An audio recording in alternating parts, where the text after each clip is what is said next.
أعوذ بالله من الشيطان الرجيم. بسم الله الرحمن الرحيم. يضل به كثيرا ويهدي به كثيرا وما يضل به إلا الفاسقين الذين ينقضون عهد الله من بعد ميثاقه ويقطعون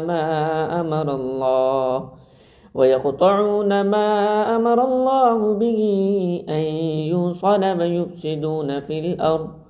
أولئك هم الخاسرون.